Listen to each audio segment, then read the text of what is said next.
Manitoba Theatre for Young People's latest production is an award-winning show. The show is called The Mush Hole, and it went on to win 5 Dora Awards in Toronto.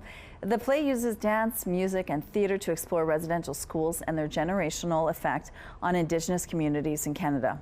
Joining us now is the creator of the show, The Mush Hole, Santee Smith. Good morning, Santee. Good morning. Thank you so much for joining us. Thank you. Now, you have a personal connection to residential schools. Tell us a little bit about your own personal experience in your family and how it influenced this production. My great-grandmother attended the Mush Hole when she was 2 until she, cycled out. And my grandfather and all of his siblings attended as teenagers. So we have that legacy within our family. And up until prior to the Truth and Reconciliation Commission, the community was very silent about what happened at the Mush Hole. Really nobody knows until survivors start talking about their experiences.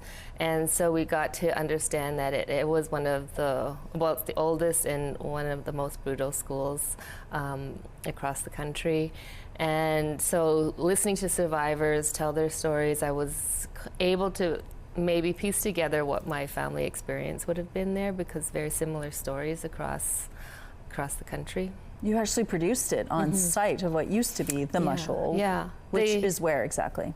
The Mohawk Institute, so that's the official name of the school. Community gave the name the Mush Hole, and it has a 142-year history. It's located in my community of 6 Nations of the Grand River Territory, and I've been working there because it's associated with the Woodland Cultural Center since the early 90s. And in 2016, we went inside of the building into the boys' playroom, and we started to create for a smaller production. And that was the beginning of working, and continues to grow every year. Every time we come back to it, it grows. It must have been so emotional for you to be there, knowing what your own family had, experienced there. Yeah, it's there's a tie to it, but like I said, I've been working through that site and grounds a lot, so I was quite used to being there at that point. But investigating and thinking about my family being there, possibly their DNA inside that building, was impactful, and that was really important that we took the advice from the survivors, because they were helping us to understand the experiences in specific rooms and what happened to them there.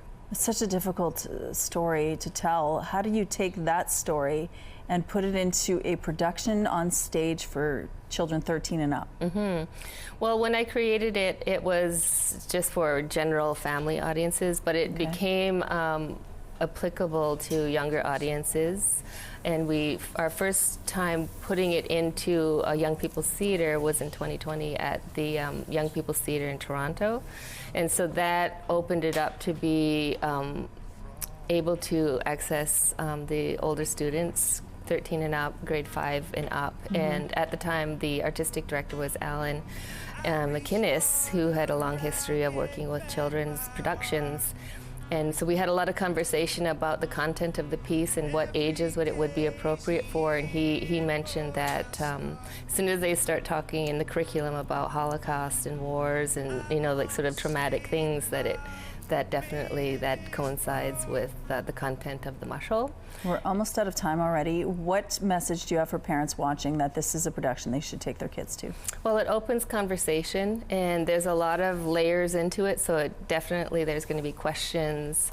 There's going to be study guides that teachers can go and further talk about the work, and it's very educational, but it's also, because it's performance, it's very impactful on the emotions and to understand more about that experience. Santee, thank you for sharing this with us. The Mush Hole runs at MTYP until November the 9th.